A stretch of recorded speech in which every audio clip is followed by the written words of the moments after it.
EBS 교육방송에서 방영된 프로 중에 이런 프로가 있습니다. 대한민국 화해 프로젝트 용서. 그러니까 이거 어떤 프로냐면 사이가 안 좋은, 그러니까 만나기만 하면 얼굴이 붉히고 얼굴이 붉어지고 서로 욕을 하고 사이가 원수 같은 두 사람에게 이제 방송국에서 찾아가서 둘의 얘기를 잘 들어줍니다. 그 다음 이 두 사람을 비행기 표를 끊어줘서 외국에 여행을 이제 한 일주일 정도 보내주는 아주 특이한 프로그램입니다. 제가 본 방송은 폭력으로 훈육한 아버지의 눈물, 이런 프로였는데 한 집에 이제 아버지와 아들이 이제 사이가 굉장히 안 좋은 겁니다. 아버지가 집에만 들어오시면 이 고3인 아들이 자기 방으로 들어갑니다. 그리고 식탁에서 아버지와 식사를 하다가 아버지가 한마디만 잔소리를 하시면 자기 방으로 들어갑니다. 그러니 아버지가 이제 아들하고 얘기를 못하는 거죠. 아버지가 휴일인 날은 아예 아들이 집을 나가서 PC방에서 고3인데 밤을 새고 안 들어옵니다. 그러니까 공부도 안 하고 고3인데 아들이 아버지 속을 저렇게 썩이니까 이제 엄마가 방송국에다가 사연을 낸 거예요. 그래서 이 방송국에서 찾아가서 인터뷰를 하는데 아들한테 물어보니까 아들이 이렇게 얘기합니다. 아버지가 맨날 때렸습니다. 어렸을 때부터 폭언하고 매로 맞고 몰로 맞고 몰로 구타당하고, 저게 뭐는 뭐냐면 주먹으로 맞고 발로 맞고 야구 방망이로 맞고 방문을 부시고. 그러니 이 아들은 아버지만 생각하면 이제 어렸을 때부터 맞은 기억밖에 없어요. 욕한 기억.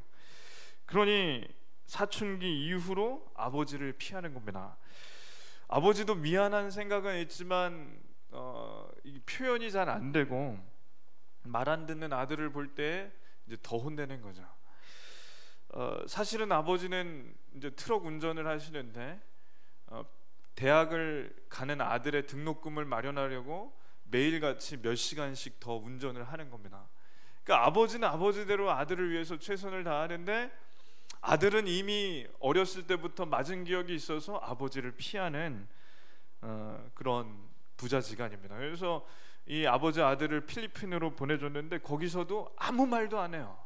비행기에서부터 내릴 때까지 아무 말도 안 하고 그냥 아버지가 식당에 데려갔더니 아들이 좋아하는 고기를 시켜줬고, 아버지가 이제 고기 자기 것까지 아들한테 주면 아들은 고기만 먹어요.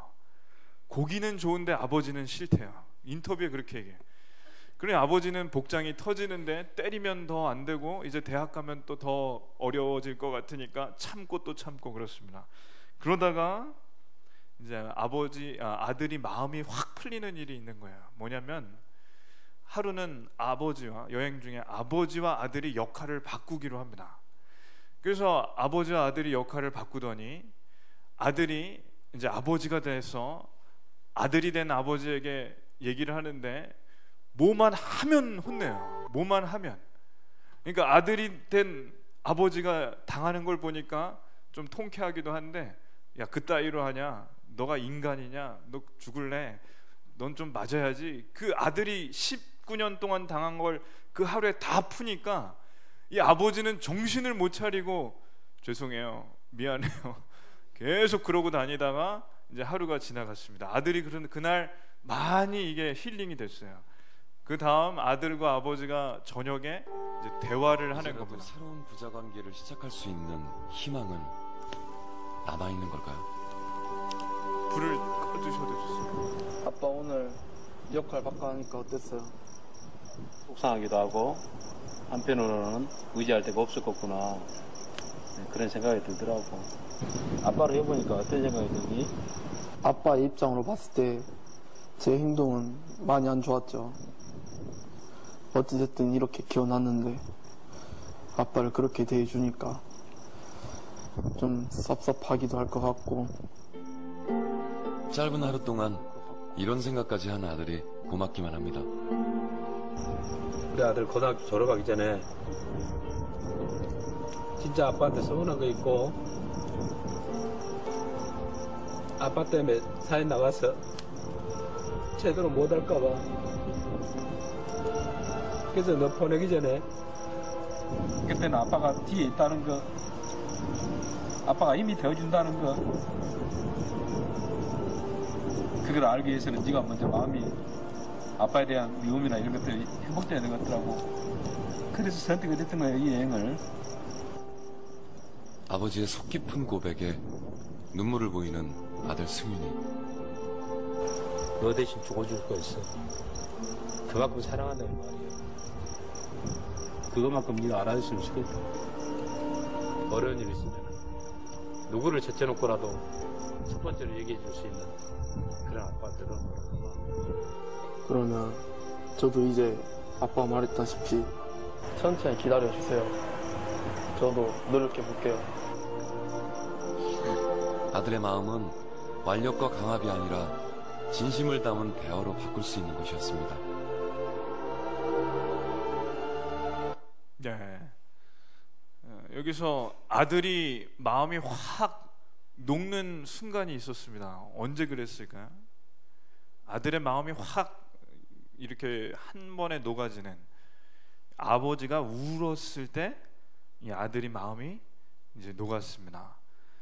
아버지가 울면서 미안하다고, 이제까지 그렇게 너를 혼낸 것이 잘 되라고 한 거라는 그 얘기가 이제까지는 아들은 몰랐던 거예요. 미워서 나를 때렸다고 생각을 했다가 평생 처음으로 아버지가 우는 걸 보고 울면서 진심으로 한 얘기를 이제 아들이 이제 듣는 겁니다.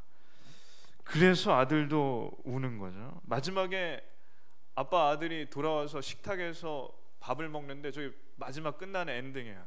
아들이 쌈을 싸서 아버지한테 쌈 싸서 아버지를 먹여드리는. 그래서 이제 아들이 아버지를 용서했다. 그래서 이 프로그램 제목이 용서입니다. 눈물이 사람의 마음을 열고 진심은 통한다는 게 이 프로의 주제인데 아주 공감이 됐습니다. 책 중에서 이런 책이 있는데 울어야 삽니다. 이 책을 쓴 분은 성균관대 의대 교수님인데 암 전문의, 아주 탑 전문인데 이분이 수많은 수술을 했는데 굉장히 성공률이 높아요. 근데 이분이 암을 치료하는 가장 효과적인 치료 중에 하나가 뭔지 아냐고 책에다가 써놨습니다. 뭐냐면 눈물이래요. 환자가 한번 이렇게 속 시원하게 울고 나면 면역력이 확 올라가고, 한번 울고 나면 눈물이 쏟아지고 나면 이 순환이 돼서 이 항암제가 잘 듣는 결과를 봤답니다. 그래서 이런, 예전에 황수관 박사님이었나요? 아니면 그 엔돌핀 돌려면 웃어야 된다고 하는데, 웃는 것은 우리가 그래도 되는데 남자분들이 특히나 암에서 이게 참 힘든 건 울지 않기 때문에, 암에 걸린 분들 중에 울면 치료가 되는 확률이 높아진다는 걸 이분이 발견했다는 거죠. 그래서 많이 우시기를 바랍니다. 남자분들 부끄러우시다고 못 우시면 방에 혼자 들어가셔서라도 많이 우시면 암이 이미 이제 치료가 되는 겁니다. 걸리기 전에. 걸리시면 안 되지만 울어야 삽니다. 이분이 또 예수님 잘 믿는 분이라 여기에 이런 내용을 넣었어요. 나를 위해 진심으로 울어줄 수 있는 사람이 있으면은 산다고. 건강뿐만 아니라 그 사람의 영혼이 산다고. 그래서 이 자리에 계신 분들 모두 진심으로 울어줄 수 있는 한 분이, 한 분 더 많으면 좋겠지만 욕심이고 한 분만 있으시기를 축원합니다. 아멘 소리가 적으니까 없을 겁니다. 자, 오늘 말씀이 뭐냐면 울어야 산다는 거예요. 울어야 산다. 12명의 아들들에게 야곱이 차례대로 유언을 한 다음 야곱이 147세에 죽었습니다. 마지막 숨을 거둔 다음, 거두기 전 유언이 뭐냐면, 나의 시신을 내 할아버지 아브라함, 내 아버지 이삭에 있는 가나안 땅의 막벨라 굴에 묻어달라는 거예요. 요셉은 돌아가신 아버지 앞에서 펑펑 울고 왕에게 아버지의 부고를 알립니다. 그때 왕이 국장을 허락합니다. 국장. 왕이 죽으면 하는 게 국장이고, 나라에 아주 중요한 사람이 죽어야 국장인데, 이 요셉의 아버지인데 국장을 하라는 거야. 왕이 죽으면 장례를 73일 동안 하는데 요셉의 아버지를 70일 동안 장례를 하게 합니다. 국장으로 70일. 우리 4일장 하는데 뭐 시골 가면 5일장 하는 데도 있지만 70일 동안 하는 거야. 그리고 70일 동안 뭐 하냐면 30일 동안 미라를 만들고 40일 동안 우는 겁니다. 이때 당시에 우는 사람, 우리도 예전에 그랬던 것 같지만 우는 사람의 직업이 있어요. 알바. 돈을 주면 울어주러 장례식에 오는데 크게 울수록, 구슬프게 울수록 알바비가 올라갑니다. 그래서 이때 야곱의 장례식에 곡하는 사람은 제일 잘 울고 제일 구슬프게 우는 사람들이 와서 70일 동안 장례 동안 우는 거죠. 그때 이렇게 잘 울잖아요. 그럼 소문이 난대요. 야, 그 장례식은 정말 좋았어. 정말 아버지에게 효도했어. 그게 이집트의 문화이죠. 그러니 요셉은 자기의 그 예수님, 하나님 믿는 사람으로서는 아니지만 이 나라에 맞게 장례를 다 마친 다음에 아버지의 시신을 모시고 어디를 가냐면, 어디로 갈까요? 유언이 뭐였죠? 막벨라 굴에 묻어달라. 아버지, 할아버지 어머니 묻어둔, 할머니 묻어둔. 그러니 야곱이 아버지의 시신을 모시고 갔는데 형제들과 나라의 고관 대작들, 그러니까 나라의 주요 정부 인사, 우리로 하면 국무위원들이 다 국장을 하니까 가나안 땅까지 따라갑니다. 거기에 가서 아버지를 묻어드리는데 그 무덤이 지금 있을까요? 없을까요? 네, 있습니다. 이게 막벨라 굴입니다. 여기에 지하에 굴이 있는데 이게 누구의 무덤이냐면 아브라함의 무덤입니다. 이게 사라의 무덤이고, 이게 이삭의 무덤이고, 이삭 무덤 옆에 아내 리브가의 무덤이 있고, 이게 야곱의 무덤입니다. 이거는 실제로는 가묘이고 실제 무덤은 이 지하의 굴에 있습니다. 근데 저렇게 무덤이 있다는 것이고, 이게 몇 년 된 무덤이냐면 약 4,000년 된 무덤입니다. 그래서 저는 성지순례를 아직 못 갔는데 저기를 꼭 한번 4,000년 된 야곱의 무덤, 아브라함의 무덤에 꼭 한번 가보고 싶습니다. 같이 가실 분들은 미리미리 신청하셔서 제가 해설을 해드리겠습니다. 장례를 다 마치고 아버지를 이렇게 모신 후에 요셉이 형들과 이제 신하들과 다 돌아옵니다. 그런데 며칠 있다가 형들이 보낸 사람이 요셉에게 막 달려오는 거예요. 왜 달려오냐? 형들이 걱정이 생겼습니다. 잠을 못 이루면서 고민하면서 형들이 모여서 회의를 했는데 왜 그런가 하면 한번 읽겠습니다. 요셉의 형제들이 그들의 아버지가 죽었음을 보고 말하되 요셉이 혹시 우리를 미워하여 우리가 그에게 행한 모든 악을 다 갚지나 아니할까 하고 아멘. 요셉이요, 형들을 다시 만났을 때 이미 다 용서해 줬습니다. 하나님께서 저를 여기에 먼저 보내셨다고 했고 펑펑 울면서 용서를 해줬습니다. 근데 형들은 그렇게 생각 안 해요. 왜 이렇게 생각하냐면 요셉이 아버지 때문에 우리를 그냥 살려두는 거라, 아버지가 돌아가시 전까지는 우리를 살려두는 거지만 이제는 우리를 복수할 때가 왔다. 우리는 이제 죽었다. 그래서 형들이 모여서 고민 안 좋은 머리로 고민하다가 그러니까 하인을 하나 보내는데 그 하인이 가서 뭐라고 하냐 한번 읽겠습니다. 요셉에게 말을 전하여 이르되 당신의 아버지가 돌아가시기 전에 명령하여 이르기를 너희는 이같이 요셉에게 이르라 내 형들이 내게 악을 행하였을지라도 이제 바라건대 그들의 허물과 죄를 용서하라 하셨나니 당신 아버지 하나님의 종들인 우리 죄를 이제 용서하소서 하매 요셉이 그에게 하는 말을 들을 때 울었더라. 아멘. 자, 여기서 일단은 제일 중요한 단어가 하나 있는데 당신의 아버지가 돌아가시기 전에, 당신의 아버지가, 자 이런 거죠. 네 아버지가 우리 용서하라고 그랬어.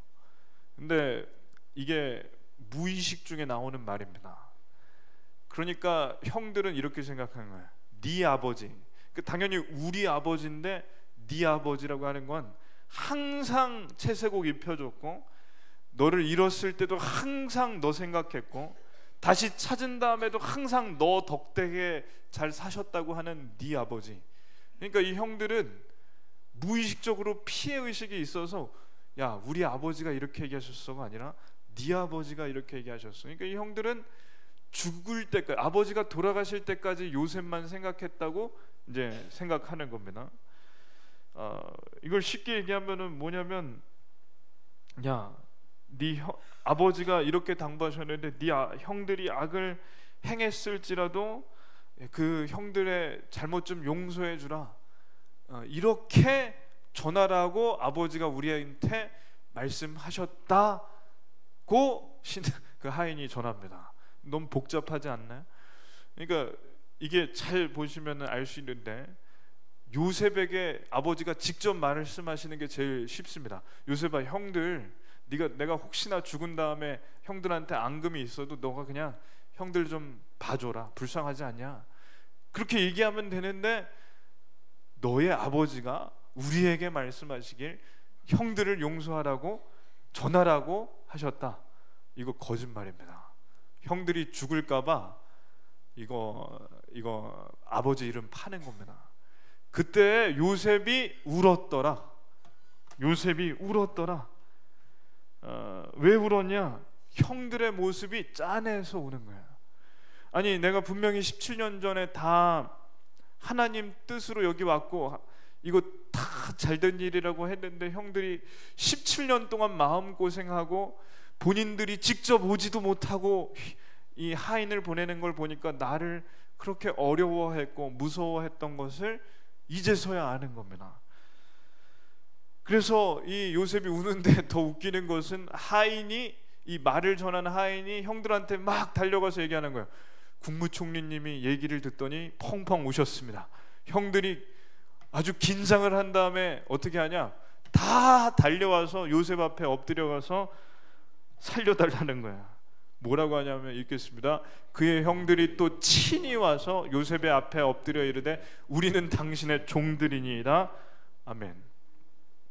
뭐라고 하냐면, 야 우리가 네 종이다. 요셉아, 오늘부터 우린 다 네 종이니까 우리 목숨만 좀 살려주라. 그때 요셉이요, 성경엔 안 나오는데 그 모습이 황당하기도 하고 너무 찌질해서 울었을지도 몰라요. 놀라운 것은 뭐냐면, 이 모습이 잘 기억해 보십시오. 39년 전에 하나님께서 요셉에게 주신 꿈이 해와 달과 11별과 11곡식단이 너에게 절할 거라는 그 꿈은 여기서 또 이루어졌습니다. 요셉이 울었던 것을 형들이 오해한 것인데, 요셉이 울었던 것은 형들에게 화가 나서 온 게 아닙니다. 짠해서 울었습니다. 요셉은 이미 17년 전에 형들을 다 용서했습니다. 기억나시죠? 형들을 요셉이 시험하려고 막내 동생을 볼모로 붙잡고 감옥에 넣는다고 했습니다. 그때 유다가 나타나서 뭐라고 하냐면, 유다가 나서서 국무총리님 안 됩니다. 이제 요셉인 줄 모르고 하는 거야. 차라리 저를 감옥에 넣으시고 이 막내 동생만은 좀 빼주십시오. 아버지가 그토록 아끼는 막내 동생이 돌아가지 못하면 아버지가 돌아가실지도 모릅니다. 그리고 이 철없는 애가 실수를 한 것 같은데 그 죄를 저한테 물어주시고 이 동생은 제발 좀 돌려보내 주십시오. 그때 요셉의 마음이 확 풀립니다. 왜냐하면 22년 전에 동생이었던 자기를 팔아먹었던 형들 중에 한 명이 또 똑같은 상황에서 동생을 살리겠다고 하니까, 아버지를 살리겠다고 하니까 요셉이 펑펑 울면서 하는 말이 있습니다. 한번 읽겠습니다. 당신들이 나를 이곳에 팔았다고 근심하지 마소서, 한탄하지 마소서. 하나님이 생명을 구원하시려고 나를 당신들보다 먼저 보내셨나이다. 아멘. 형님들이 저를 이곳에 팔았지만 하나님께서는 그 악을 선으로 바꾸셨습니다. 대흉년에 죽게 되는 그 수많은 사람들, 그리고 제가 만약 이곳에 팔려오지 않았더라면 당연히 이 흉년에 죽게 될 형님들과 아버지까지, 고향에 있는 아버지까지 다 살릴 수 있게 됐습니다. 그러니 괜찮습니다. 형님들, 이거 전화위복이고 저를 파신 일이 그때는 악이었지만 하나님께서 선으로 갚아주셨습니다. 하나님께서 합력하여 선을 이루셨습니다. 그러니 형님들 괜찮습니다. 괜찮다고만 했어요. 이미 용서한 겁니다. 이게 수준 높으면 이해가 되는데 유다는 이해가 돼요. 수준이 높아야 이해가 되고 수준이 낮으면 이해가 안 되는 거죠. 그런데 이 형들은 아버지와 같이 이민 온 다음 17년 동안 수준이 낮아서 이걸 모릅니다. 항상 어떻게 생각했냐? 아버지가 살아계시니까 우리 살려둔 것이지 요셉이 사실은 우리 용서한 게 아니다. 어떻게 13년 동안 노예로 고생하고 감옥에 갇혀서 죽을 고생을 했는데 우리를 그 단번에 용서해 줄 수가 있냐? 그거 진짜 어려운 일이고, 어려운 정도가 아니라 이거 있을 수가 없는 일이다. 그러니 형들이, 이제 이건 제 생각입니다. 형들이요, 아버지가 아프시면은 잘해드렸을 것 같아요. 왜냐, 아버지가 돌아가시면 자기들 죽은 목숨이니까 아버지가 편찮으시면 약사 드리고 보양식 해다 드리고 아주 효도 잘했을 겁니다. 야곱의 수명은 물론 하나님께서 결정하시지만 야곱이 130살에 이 애굽 땅에 와서 어쩌면 5년 더 사실 수도 있고 10년 더 사실지도 모르는데 형들이 효도를 엄청나게 했을 가능성이 높습니다. 왜냐하면 아버지가 돌아가시면 요셉이 우리를 죽일 테니까, 우리로 치면 한약 해다 드리고 때마다 보신탕 사다 드리고 때마다 아버지에게 효도를 잘하지 않았을까 하는 게 제 생각입니다. 어디 가서 이런 얘기는 안 하셔도 됩니다. 그렇게 17년 동안 아버지 돌아가실 때까지 마음고생했던 형들을 보니까 요셉이 운 거예요. 왜 용서해 줬는데 그걸 못 받아들이고 저렇게 마음고생을 했나? 왜 형들은 요셉이 용서해 줬는데도 그렇게 불안불안 전전긍긍 노심초사하면서 17년을 살았을까요? 혹 제가 생각할 땐 39년을 그렇게 먹어도 먹은 것 같지 않게, 결혼을 해도 행복하지 않게 살았을 가능성이 높습니다. 사람이 죄를 지으면 사람이 죄 짓고 못 산다는 말처럼 진짜 힘든 겁니다. 죄책감이요. 하나님을 믿던 안 믿던 하나님께서 우리 안에 양심을 넣어줬기 때문에 사람은 죄 짓고는 괴로워서 못 삽니다. 이제까지 왜 형들은 그렇게 살았나? 유다 형 빼고 나머지는 제대로 사과한 적이 없어서 그렇습니다. 창세기 37장에 형들이 요셉을 판 다음에 요셉이 죽은 줄로 알았고 그 이후로 39년째 용서를 한 번도 제대로 못한 거야. 유다처럼 부둥켜 안고 울 때 형들이 같이 부둥켜 안고 울었으면 아마 이렇게까지 마음고생은 안 했을 겁니다. 형들은 사과한 기억이 없으니까 용서받은 기억도 없습니다. 그러니까 용서를 제대로 받으려면 사과를 제대로 해야 합니다. 표현을 제대로 해야 합니다.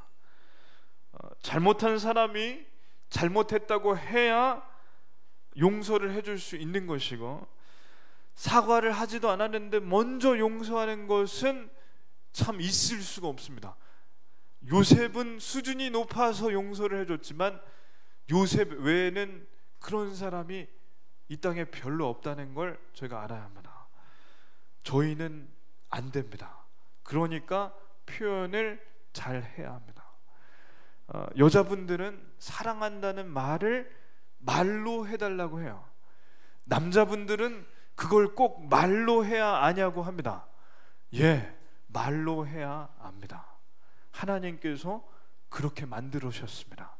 여자는 청각이 발달되고 남자는 시각이 발달됐기 때문에 남자는 행동으로 했다고 생각하는데 그 정도 행동은 하지도 말라고 하는 게 여자분들입니다.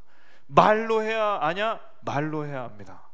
그래서 옆에 아내가 있으신 분에게, 아내에게만 한번 말씀하시겠습니다. 사랑합니다.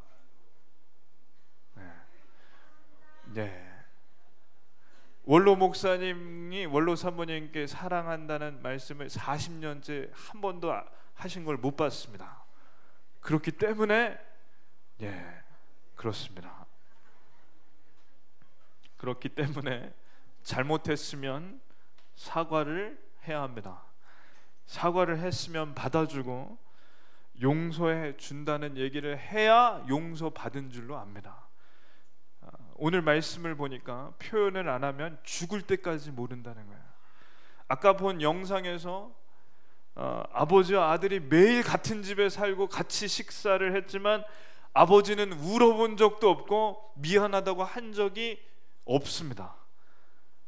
인터뷰에서 눈물을 흘리며 아들한테 미안하다고는 하는데 아들한테 직접 미안하다고 한 적이 없으니까 아들은 몰라요.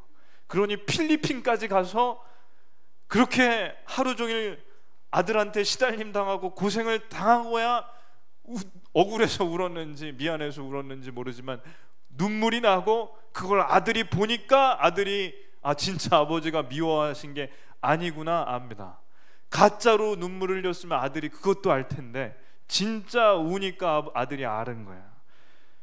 그러니 진심은 느껴지는 것이고 눈물은 사람을 살릴 수가 있습니다. 가짜로 울면 다 합니다. 그러니 이 자리에 계신 분들은 평상시에 표현을 잘 하시기를 축원합니다. 표현을 안 하면 17년 마음고생할 가능성이 많습니다. 실제로 그런 집들이 얼마나 많은지 모릅니다.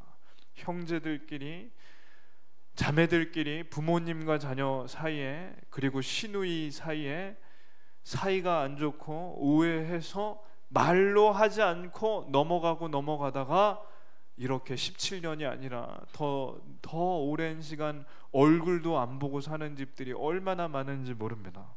그러니 표현을 하셔야 합니다. 제가 유학을 하면서 느낀 게 하나 있어요. 미국 사람들, 이 캐나다 사람들은 정확하게 표현합니다. 정확하게. 예를 들어 드리겠습니다. 제가 남의 집에서 홈스테이를 하고 살았는데 집 주인에게 저녁마다 그러면 안 되는데 잘 모르니까 오늘 반찬이 뭐냐고 물어봤습니다. 그랬더니 저녁 반찬이 뭐라고 얘기를 해줬습니다. 근데 이 주인 아주머니가 기분이 굉장히 안 좋았나 봐요.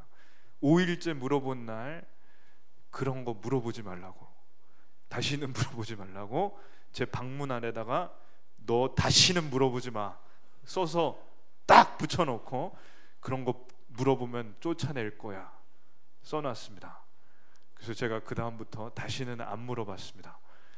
그렇게 차라리 표현하니까 실수를 안 하게 되고 근데 더 웃기는 건 그 다음 달에 나왔어요. 기분 나빠서. 근데 어찌됐든 간에 기분이 안 나쁘고 그 아주머니가 아무 얘기도 안 했으면 몇 달 동안 서로 기분 나쁘게 살았을 텐데 그렇게 얘기를 해주니까 깨달았습니다. 그러니 우리 한국 사람들이 표현을 잘 안 하는데 표현을 해야 그렇게 오해가 안 생기는 거죠. 방문 앞에 그렇게 써붙이시지는 말고 좋게 표현하시면 좋겠습니다. 형들이 엎드려서 눈물로 요셉을 판지 39년 만에 이제 사과를 하는 거야. 그때 요셉이 형들에게 아주 유명한 말을 합니다. 한번 읽겠습니다. 요셉이 그들에게 이르되 두려워하지 마소서, 내가 하나님을 대신하리이까. 아멘. 하나님을 대신하리이까. 제가 하나님입니까? 제가 하나님을 대신해서 심판할 수가 있겠습니까? 그럴 수 없습니다. 형님들, 그러니 걱정하지 마십시오. 17년 전에 제가 형님들께 말씀드린 거 기억하십니까, 형님들? 저 형님들 이미 다 용서했고 사실은 저는 용서할 자격도 없다는 걸 그때 이미 말씀드린 겁니다. 그래서 이렇게 얘기하는 거 한번 읽겠습니다. 당신들은 나를 해하려 하였으나 하나님은 그것을 선으로 바꾸사 오늘과 같이 많은 백성의 생명을 구원하게 하시려 하셨나니 아멘. 찰스 스윈돌 목사님 제가 참 좋아하는데 이렇게 말해요. 이 구절이 이런 거래요. 형님들, 제가 다시 말씀드리는데 형님들은 저를 죽이려고 했고 노예로 팔기까지 했죠. 노예 생활을 하고 감옥 생활을 하는 동안, 갇혀 있는 동안 저는 도무지 이해가 안 됐습니다.